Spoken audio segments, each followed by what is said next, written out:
Well, welcome everyone, and thank you for being with us tonight. We really appreciate your interest in the topic of weatherization and your support of Conservation Nebraska. My name is Peggy Apthorpe, and I am currently working as a AmeriCorps with Conservation Nebraska's Common Ground program. Conservation Nebraska is a statewide, non-political organization that is dedicated to keeping Nebraska's natural resources and our residents healthy. We do this in a number of ways, including educational programs like the one that we are sponsoring tonight. We have a number of special events such as cleanup activities throughout the year and throughout the state. I would encourage you to visit our website at anyconserve.org to learn more about what we do. You will also find recordings of some of our past webinars on there on just a wide variety of environmental related topics. Before I introduce our speaker, a few housekeeping items. You are muted and your video is not on. If you have questions during the program, please put those in the chat box or the Q&A section, and we will address those at the end of the program. We also have a short pre and post survey. We would appreciate your taking the time to fill that out because it helps us with planning and future funding. It's now my pleasure to introduce you to our speaker, Amy Jeanneret. Amy is the coordinator of the Weatherization program at the Community Action Program of Lincoln and Saunders counties. I had the opportunity to visit briefly with her about what they do, and I was surprised at the scope of what they're able to do and how many things they can actually do for our residents. She's very modest and didn't want me to do a long introduction. And so I will go ahead and turn the program over to Amy. And again, we'll address your questions and comments at the end of the program. And thank you. Thank you, Peggy. I want to thank Conservation Nebraska for inviting me to speak. And thank you for tuning in this evening. Again, my name is Amy Jeanneret. I am the Weatherization Program and Facilities Administrator for Community Action Partnership of Lancaster and Saunders counties. I'm here to talk about the Weatherization Program and energy savings in general.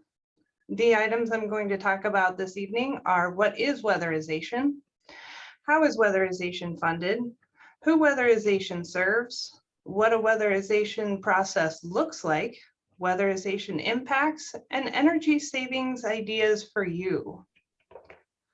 So what is weatherization? This is the definition provided by the Department of Energy. The Weatherization Assistance Program is a nationwide grant-funded program that reduces energy costs for low-income households by increasing the energy efficiency of their homes while ensuring health and safety. It's the nation's single largest residential whole house energy efficiency program. WAP has created an industry producing new jobs and technologies, all while helping the most vulnerable families across the country. That's a lot of information to unpack, so let's get started. First of all, who funds weatherization in general? The Department of Energy provides core funding to all 50 states, the District of Columbia, Native American tribes, and the 5 U.S. territories through formula grants. Once DOE awards the grants, the states, tribes, and territories contract with roughly 700 local organizations nationwide. They consist of community action agencies, other nonprofits, and local governments. Here in Nebraska, Department of Energy funding and Department of Health and Human Services funding through LIHEAP is passed down to the Nebraska Department of Environment and Energy, who then awards the grants to the 8 service providers in the state of Nebraska. Keeping with the theme of money, I would like to talk about the impact of weatherization in very general terms. So here we have our low-income housing, and they're paying more than their fair share to the utility companies. In comes weatherization, who pays staff and local contractors, who then use those funds in the local economy to make changes to these low-income houses in order to move some of this money back into the local economy. So again, from the Department of Energy, in addition to helping households, weatherization also helps revitalize community by spurring economic growth and reducing environmental impact. Weatherization returns $2.78 in non-energy benefits for every $1 invested in the program. Non-energy benefits represent a tremendous benefit for the families whose home receive weatherization services. The non-energy benefits include homes are more livable. Households save on average $514 in out-of-pocket medical expenses, and they save $583 per year due to fewer missed days of work. So here is Nebraska. These are the service providers for Nebraska and their territories. Each agency has their own way of administering the weatherization program. We all abide by the same rules and regulations for the base weatherization program, but there are many differences. So tonight I'm just going to talk to you about our process, which I know well, but keep in mind that the process may be different in your county. My community action, again, is Lancaster and Saunders counties. This is our department. The first thing I like to highlight about the weatherization process is the amount of technical knowledge it requires. So you can see the names of each of the staff members, and below each of our names are the training, certifications, and expertise we each hold. Weatherization has partnered with the Building Performance Institute to bring building sciences approach to everything that we do. That started in 2015, and it takes years to become completely trained and fluent in our weatherization program. Combined, the staff of our weatherization program has over 25 years of experience in weatherization. So now let's dig into how weatherization works. Weatherization is a process. I'm going to briefly touch on each aspect of our process just to give you a feel for what weatherization might look like.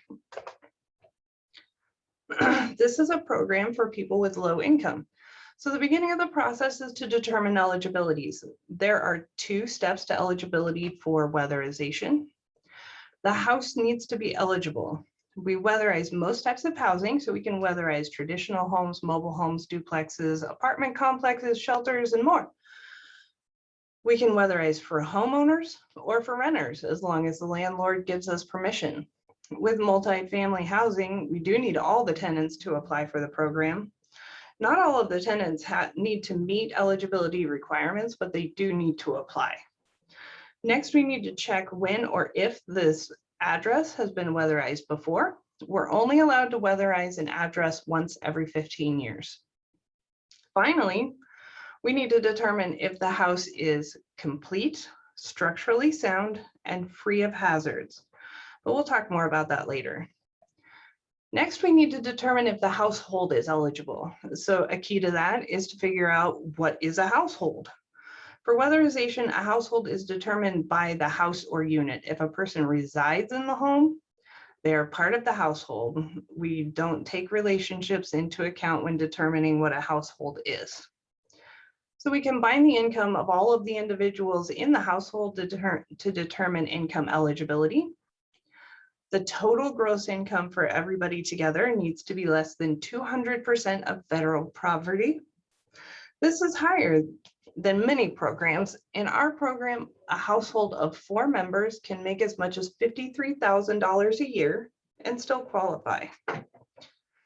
Once we determine the eligibility of a household, it is placed on our wait list. Our wait list is grouped by priority level. I've listed the priority levels. We serve those that are age 60 or better first. Households that have a disability or more get served second. Families with children under the age of 6 are priority 3. Priority 4 is high energy users. This means that they're spending more than $1,864.31 a year on gas, and electric only. And this is actually a large group of our priority list. And high energy burden, which means that they're spending more than 18.36% of their total income on their gas and electric only. Once a household has applied, been approved, and has come to the top of the wait list, the first thing is to have a health and safety inspection. This is where we determine if the house is complete, structurally sound, and free of hazards. Some of the things we look for are straightforward. Weatherization is an energy efficiency program. It's outside of our scope to finish rehab or construction. And to be good stewards of federal funds, we're not going to put money into a home that's not going to be standing 15 years from now. But some items are a little bit more nuanced. So if you look at the pictures, we've got standing water, we've got unsafe electrical items, we have mold, asbestos, gas leaks, pest infestations. The reason we're looking for these items in particular is for long-term safety. Weatherization tightens up a house. Items that might not be much of an issue in a house that isn't tight can become a really big issue once the house is tight. Think about a gas leak. If you have a gas leak, but you have lots of leaks in the exterior of your home, that gas can escape, right? But once we tighten that house up, it just builds and builds and builds. And that's the way it is with a lot of these items. That's why we make sure that we look for them ahead of time. While we're at this inspection, we also do some education. Our inspectors discuss several items with participants, both safety related and energy related. Our goal is for the household to learn about potential safety issues and to be aware of habits that impact energy use. They share with the participant any hazards that they may have found during their inspection. Once the education is complete, if the house passes the health and safety inspection, they'll be scheduled for another inspection. The next inspection we refer to as the initial inspection. This takes between 3 and 5 hours to complete depending upon the complexity of the house. During this inspection, we go through every nook and cranny of the house. We look high, we look low, we use tools to get into the tightest of spaces. We take note of the make, model, and condition of the mechanical equipment and take tons of pictures and tons of measurements. We evaluate and measure the existing insulation. We test the mechanical equipment for efficiency and safety. We run a blower door. We take notes of issues we find and what is relayed by the household members. It's a dirty job. Before we move on, I'm sure some of you are wondering, what is a blower door? Clearly the rest of you just weren't paying attention, and that's fine. The Department of Energy explains a blower door like this. I prefer to go about it with a more layperson definition. A blower door basically simulates wind hitting the house from every direction at the same time.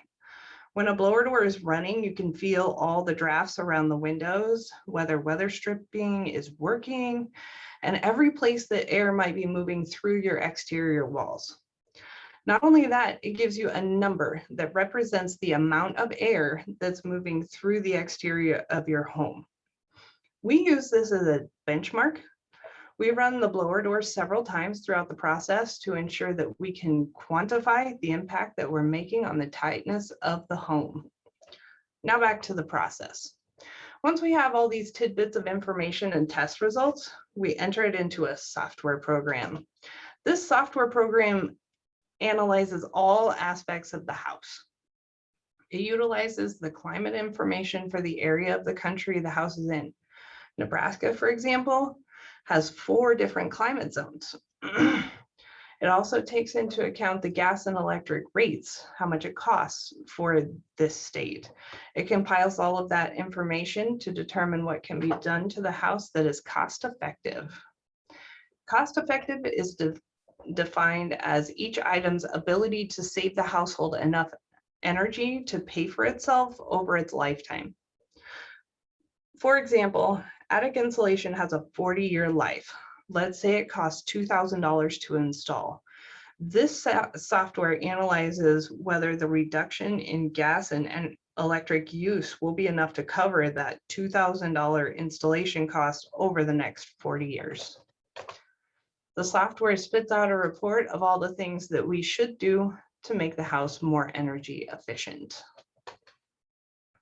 Once we have a report of what needs to be done to the home, our agency uses contractors to complete the work. Some other agencies employ their own weatherization crews. Some of the items that are considered to do to the home include, for homeowners only, if the home has an unsafe or inefficient water heater or furnace, it may be repaired or replaced. We may roll insulation, we may blow insulation, we may dense pack insulation, we may spray foam insulation. Are you getting a trend here? We will also correct the dryer venting to straight rigid pipe to make the dryer more energy efficient and for fire safety. We may weather strip. We may replace windows, though that's very rare, and we'll talk about that later. We will caulk cracks and holes. We will replace light bulbs. We will wrap old water heaters and the water pipes. For larger holes, we may use spray foam. This is just a sampling of some of the items that we can do. What each home receives is unique to that home. Two homes that may appear to be the same may receive completely different weatherization packages depending on what our audit finds. Once weatherization is complete, it's our quality control inspector's turn to take a look at the house. This is Bo, the quality control inspector for Community Action. His job is to look over all the items that the contractor has done, to talk to the household members to ensure they don't have questions or concerns.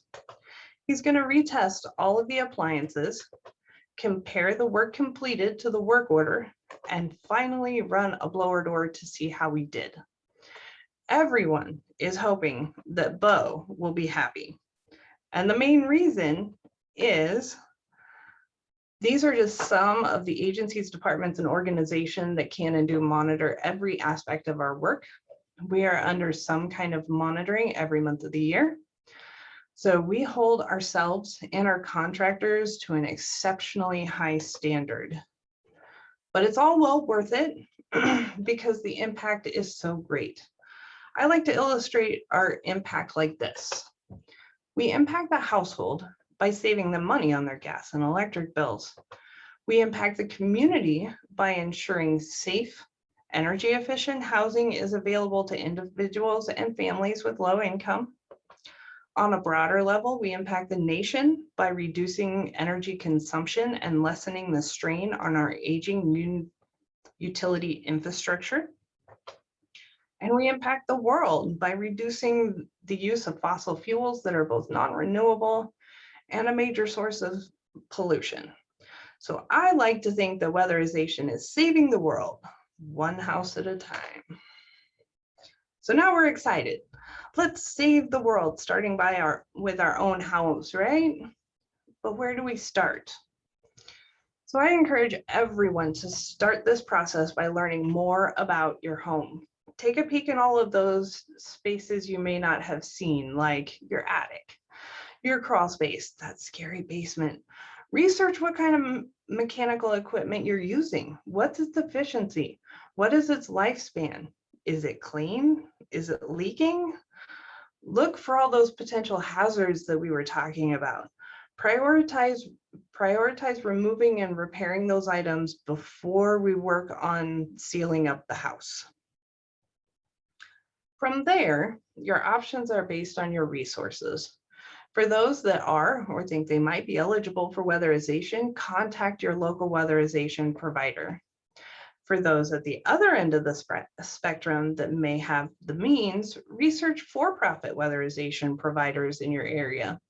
Your local utility company might have some names if Google isn't helpful, and some nonprofit weatherization programs offer weatherization services for a fee for households that are above eligibility guidelines. And for extra credit, donate to your local weatherization program. And for those of us that are somewhere in the middle, I have some ideas for us too. Remember, you don't have to do it all at once. Doing it a piece at a time is still very impactful. In our climate zone here in Nebraska, the most important energy savings can be found by keeping the warm air in. Remember from science class, heat always rises. So you want to start your weatherization process from the top and work your way down. So let's keep the warm air in the living space. We can do this by weather stripping around the attic access and insulating it. You want to seal anything that goes through the ceiling.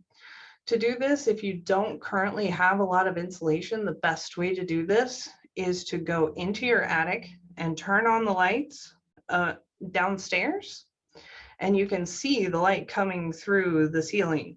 These are places that definitely need sealed up, but you can always seal around light fixtures, things like that. What we're trying to stop is any air from moving in from the conditioned space into the attic. Obviously, you want to add more insulation if possible. Remember, if you're using roll insulation, it's paper to the people. So that roll insulation that has the craft paper on it, that craft paper isn't to hold it up. The craft paper serves a very specific purpose, and it needs to be down against the living space. If you're adding insulation to insulation that already exists, don't buy any of that has that craft paper. It can cause issues that you're not intending. So the second thing that's going to make a major impact is don't lose that conditioned air. If you have ductwork that goes into your attic, if you have ductwork that goes under your house, in your crawl space, outside of where you want to heat and cool, you need to seal and insulate that ductwork. That's a big energy saver. So once we've done the top, next you can check if your house has wall insulation. I do this by popping off a couple of outlet covers or light switch covers. And normally you should be able to use a flashlight and see insulation in the hole. I go by the rule of 3. If you look at 3 different exterior, make sure that you're looking at exterior walls that have windows and doors. If you look at 3 different exterior walls and you can't find any, you probably don't have wall insulation. So that's the next thing that you want to take a look at. Yeah, in general, it's just a good idea to seal up your home. Replace the weather stripping that is squished or is not working, incomplete, torn off, caulk holes that go from your conditioned space to outside your conditioned space.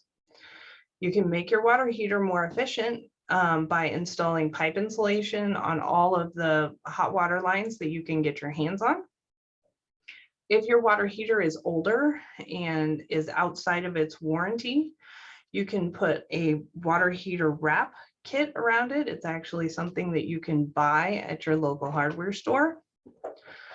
Another big thing to consider is using HVAC efficiently. And part of that might be to do a programmable thermostat. They are relatively inexpensive, and it can turn back your heating and cooling at times when you're not going to be at home, or you're going to be sleeping, or you're going to be working out, and it happens without you having to think about it, which is my favorite way to save energy. A big energy saver as far as cost effectiveness is more efficient lighting. So no matter what kind of lighting you have, if you don't have LED, you can save money by installing LED. You can also consider using 1 LED instead of 2 LEDs.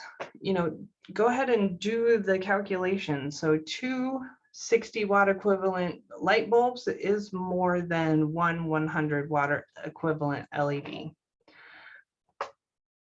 And then we need to talk about appliances. So if your refrigerator is more than 14 years old and or the seals are bad, it is cost effective to replace it with an Energy Star appliance. While we're talking about refrigerators and freezers, let's talk about where we put them. They need to be in conditioned spaces. Sad to say, but your garage refrigerator freezer is wasting up to twice as much energy as it could be just by bringing it into your home. Make sure you really need an extra refrigerator or freezer to begin with.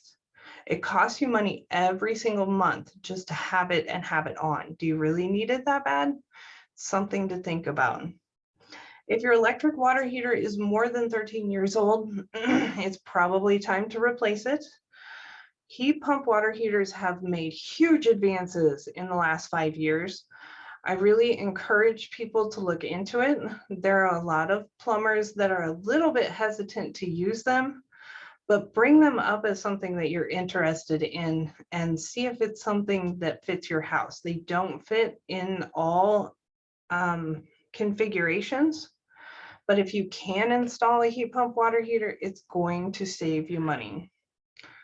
Window air conditioners are electricity hogs. If you have a central air unit and it's not working, even though it's very tempting to go ahead and buy that $400 window air instead of replacing or fixing your central air, in the long run, you're going to save enough money to repair or replace your air conditioner. And when it's time to replace your heating or air conditioning system, spring for the more efficient model. They can be a little bit more expensive, but it's usually cost effective to do so. And the more efficient heaters actually have the ability to pull their combustion air from outside instead of taking the combustion air from inside. And we'll talk more about that in a minute. So one of the biggest misnomers that I hear all the time is that windows need to be replaced. If I'm paying too much for electricity or heat or gas, it has to be my windows. Windows are a component of heat loss. However, no matter what the window sellers tell you, windows rarely, if ever, pay for themselves in energy savings in our climate zone with our energy prices. So there are parts of the country where they will pay for themselves, just not here in Nebraska. The only times when they might pay for themselves is if you have single pane windows with no storm. But be aware, this may mean that you're living in a historical house, so you're gonna need to check with your historical society before removing them. So if the window system is broken, so it's not closing, it's not sealing right, those windows are going to be cost effective to change. Or if you have jealousy windows in our climate zone, you need to replace them. They're not made for our climate zone. But in general, if you want to make your windows relatively more efficient, the first thing that I recommend doing is to take off the trim all the way around the window. And make sure that it's installed properly. You should not be able to see outside next to your window. You should see a nice seal and you should see insulation.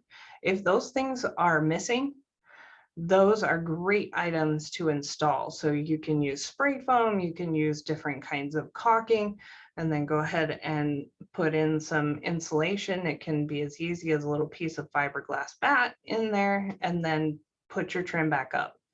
Myself, I like to caulk the trim on the inside and outside to the wall and window to provide even that much more air sealing. And if you want to go even further, go outside and seal your window to the exterior of your house. These are the ways that air can move in and out of your house, so those are definitely things to look at. You can also consider installing either a storm window on the outside or an insulation board on the inside.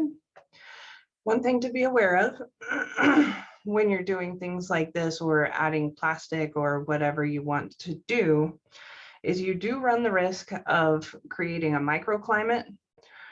And long story short, you may cause issues inadvertently. So you may see condensation, you may see mold buildup. If you see those are definitely not, that's not the solution for you, and you should remove it. We don't want your windows to rot out. The only real way to gain R value with windows is to replace big windows with walls and smaller windows. That's the main way to save energy. But you know, I'm just like everybody else. I like to look outside. And so I deal with the fact that we are going to lose more energy through windows than we will through walls. So other things to consider: use the sun to your advantage. Open your window coverings when the sun is out and you're trying to heat your house, and then close those window coverings when the sun is not out so that we can hold the heat in. Take advantage of that coefficient of heat. If you do decide to replace your windows, and that's a decision every homeowner has to make, all windows are not created equally. And I'm pretty sure that they put all of those numbers and diagrams and certifications on them just to make it overwhelming. For our climate zone, what you're looking for is at least a double pane. You can go higher, you can do triple panes. You need low E, and you need a window that has NFRC tested U factor of 33, it's 0.33 or lower. That means it's energy efficient. There are a ton of windows that you can replace your current windows with that may actually be less energy efficient than the ones that you have. So I do encourage you to take a minute to review what windows you're installing in your house. More options.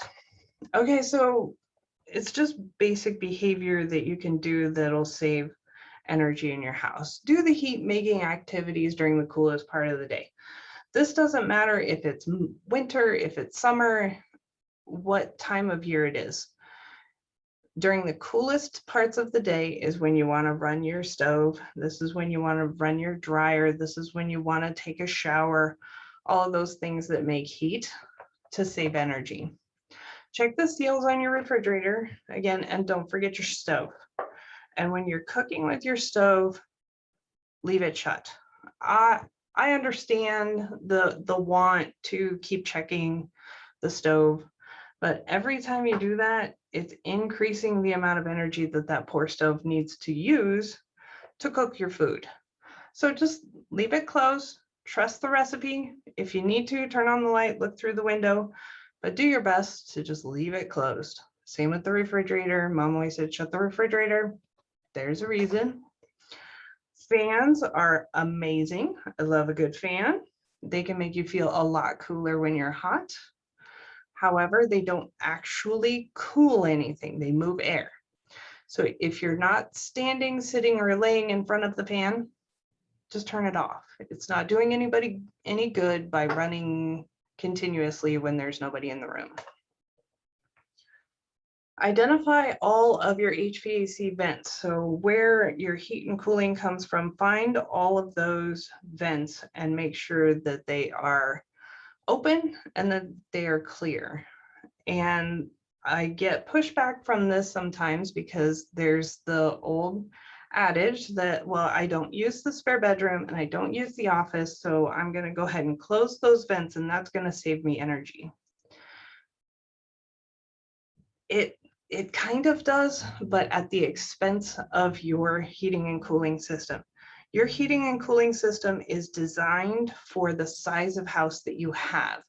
As you start shutting down those vents, turning them down, you're actually decreasing the size of your house, and that can lead to all kinds of issues. You can have increased humidity in the summertime. You can have it short cycling heat in the winter time where it just keeps turning on and off because it's trying to heat and cool just this small space, and then that small space leaks into the other spaces.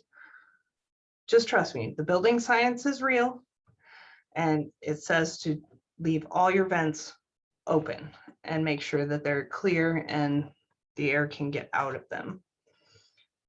And the one that gets overlooked a lot of times is your vampires.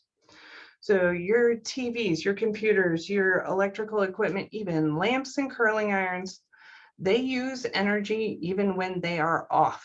If they are plugged into the wall, it can be using energy. So what I do, like for my entertainment center or my computer, I have a power strip. And when I'm done, I just unplug it so that it's not using energy when I'm not using it. There's no reason for it to continue to suck to make sure that the little green light is on or that it's finding my Wi-Fi. I'm not using it. It doesn't need to be on. So go ahead and unplug those.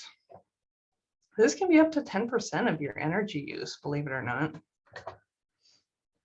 Some low cost or no cost options that you can consider, again, take advantage of the sun. Cover those drafty windows.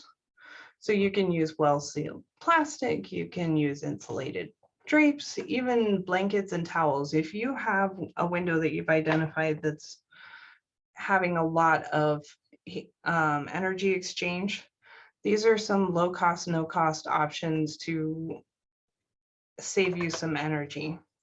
Go ahead and turn back that thermostat when you're gone. Be aware that we are in Nebraska and it is winter time. Don't turn it back to so far that you get frozen pipes and that kind of stuff. So we're talking 10 degrees at the most. Make sure that your windows and doors, including the storms, are closed. You would be surprised how many houses we go into and we go upstairs where they aren't normally, or into a storage room and the windows actually cracked a little bit. Just make it a habit, you know, every couple of months, do a window and door check. Are they all closed?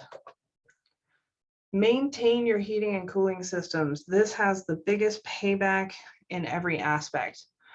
You need to change your furnace filters. You should change them monthly, but no less than every 90 days. If you have a lot of pets, a lot of dust making activities in your house, if you live down a country road, you'll want to change it closer to the 30 days than if you have less. But your heating and cooling system cannot run if it can't breathe. So you have to change that filter. It definitely affects your efficiency. And with your cooling system, you're going to need to go outside and you're going to need to rinse out that condenser. If you're not comfortable doing these things, maybe pay for it to be done once and pay close attention to how it's done. So next time you can do it. Close the dampers on your fireplace. Fireplace and chimneys, tons of energy loss here. So when you're not using it, make sure you close those dampers. If you don't use it, seal it up. So you can use foam board. I've seen really nicely covered foam boards. Check it out on Pinterest or just Google it, to insulate that hole and to seal up the heat from going out your chimney. There's also chimney balloons. There's all kinds of different options for fireplaces to make it so that it loses less heat through the chimney. Be sure you undo anything that you've done before you use the fireplace, but something to consider. Your water heater should be 120 degrees. It is the magic number. It is where we need to be. Anything lower than that, you run the risk of growing bacteria and all kinds of algae and yuck in your water heater. We don't like that. 120 degrees kills off all of that, but it's not so hot that it's overusing energy. It's what your water heater was designed to be at, and it's plenty hot for everybody. Just turn it right there and leave it. So as we're talking about all these DIY things and things that you can do, a major item to consider, especially when you're doing it yourself, is air quality. I can go on and on for days about air quality, but for our purposes tonight, I'm going to boil it down to one aspect. Everything needs to breathe. There's the obvious. These things need oxygen, right? But there's less obvious items that need to breathe. Your attic above the insulation needs to breathe. So if it's not vented correctly, you could be looking at shingle degradation, condensation, as well as mold and rot.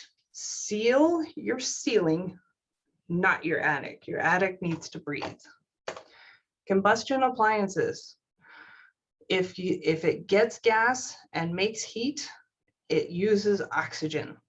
So you need to be aware, especially when you're changing things in your house, that this needs to breathe. It needs a certain amount of fresh air in order to work efficiently. If it doesn't get enough oxygen, it not only runs inefficiently, but it can release byproducts like carbon monoxide that can be fatal into your space. Another one is fireplaces. Wood burning stoves, warm morning stoves. These can guzzle the oxygen out of the place. And again, if there isn't enough makeup air for these things to be running, then you're looking at the potential of getting smoke and carbon monoxide into your living space. That's not what you want. So the point is, everything needs to breathe. All of the items in your house off-gas chemicals as they age. Some are dangerous, some are benign, but no matter how you look at it, your house needs to breathe. If nothing else, to expel the moisture buildup from everything else that's breathing, and to bring in fresh air for everything to breathe again. The more of these items that you have in your home, any of these items, people, pets, plants, especially aquariums, the more air changes that you need per hour. We have tools to test and calculate these things to ensure proper air quality. And while sealing up your house is a great way to save energy, it can also be detrimental to your health. So be careful doing it. Things to consider: make sure that you have exhaust fans in your kitchens and bathrooms. And most importantly, those kitchen and bathroom fans need to be vented all the way outside. It doesn't count if it goes to the attic. Now you're causing attic issues. If it goes to the garage, it's not really going outside. It's going to come right back inside, into joy spaces, any of these places. It needs to go outside. And that goes for your dryer as well. Something that every single person household needs is a carbon monoxide detector on every level of your home, especially near sleeping areas. I can't emphasize enough how important they are. I don't care if you don't have any combustion appliances in your house. They are low cost and they save lives. They need to be installed close to the ground. Those guys that are the multi-detectors that are smoke and carbon monoxide, and they're clear up in the ceiling, next to the ceiling, those aren't going to help you with carbon monoxide. Carbon monoxide falls. If it gets up to the ceiling, you've already passed out. It's too late. So keep that in mind. Make sure your furnace and water heater have been inspected by a reputable licensed professional. So in a lot of places, this is going to be your city inspector, your permitted inspector. If you don't live in cities, you should see a sticker of the person who installed it. If you can't identify that anybody has ever looked at this water heater or furnace and you don't know who installed it, I would suggest strongly that you have a professional just take a look at it, call for a clean and tune. They'll clean it, tune it up, and make sure that it has all the things that you need.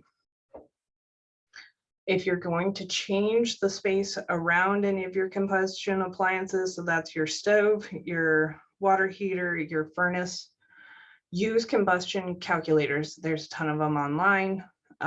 Make sure that you're not suffocating those mechanical equipment. And one thing to consider is mold can be an indicator of bigger issues. If you notice mold on your bathroom ceiling, your bathroom is not getting enough fresh air. You need an exhaust system of some sort, or you need to use it more regularly. So here are a ton of websites I have to do my due diligence and make sure to remind you to look at the address of the website you are going to. .gov.org tend to be more safe and you can trust their information. I love the Department of Energy. They did a revamp of their website. It's really nice. It has lots of ideas. It talks a lot about energy savings. Your local utility company usually has sustainable energy suggestions, programs, all kinds of stuff. But here are some of the websites, and we can definitely push these out through the conservation website. So before I end our program, I have to tell you some of the ways that you can help. One of the ways that you can help is to make referrals. So all of our weatherization agencies in Nebraska also have emergency programs. So if you know of someone who has their heat go out or their air conditioner go out and they're vulnerable to high heat situations, please refer them to your local community action or local weatherization provider. We can repair or replace homeowners' heaters and air conditioners for free, and they are always first on our priority list. But even bigger than that, if you know folks that could benefit from the weatherization program, refer them to us. All community actions are always looking for some kind of contractor. If you know a high quality contractor that it charges reasonable prices, encourage them to reach out to their weatherization provider. It's a great way for them to grow their business and to give back to the community at the exact same time. And of course, donate to your local weatherization program. We are a nonprofit. Nobody gets rich off of what we do. It helps all of us in the long run. So finally, again, my name is Jeanneret. This is the ways that you can contact us. Check out our website. Each of the community actions and Habitat for Humanity in Omaha have tons of different programs and offerings that may be available.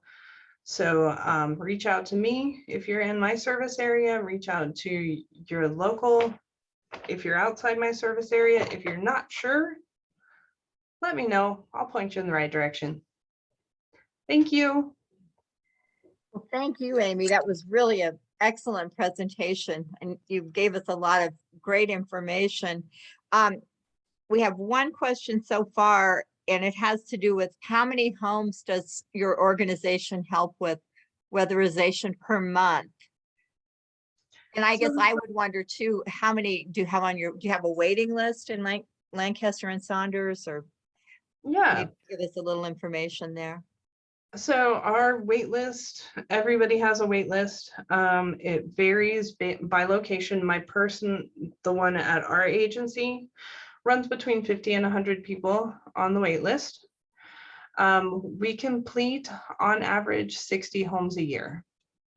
Okay. But we will visit 120 homes a year to get to that number. Well, how long what's the typical length of time on the wait list? So it really depends on your priority list, your priority. So if you're age 60 or better, your wait's going to be pretty short.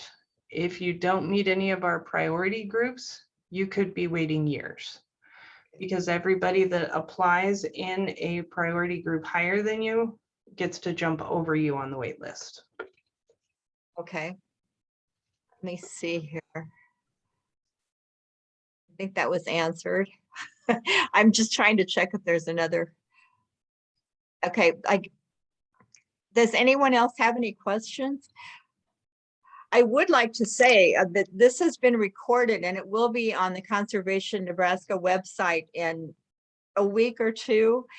You did such an excellent job. I'm hoping that other people will be able to watch it. Or if any of the current participants know of anybody who's interested. refer them to the Conservation Nebraska website. Otherwise, I don't see any other questions. The survey is up, if you don't mind completing that. And it's just basically a feedback on if they learned anything, and I should do it myself because I really learned a lot. That was really a great presentation. Have you done that before? Or Oh yeah, yeah. whenever I can, I like to get out into the community and share information. Yeah. Being a nonprofit and being federally funded, we don't always have the resources to be able to advertise. So our best advertisement is from folks who have been through the program and from things like this. Okay. Well, if no one else has questions, we appreciate your attending tonight, and we will be having other types of programs throughout the year that will be advertised through Facebook. So I'd encourage you to try and attend those as well. And I guess we'll go ahead and close the program down. So thank you again for attending, and thank you, Amy. It was really excellent. Thank you very much. You have a wonderful evening. Yeah, you too.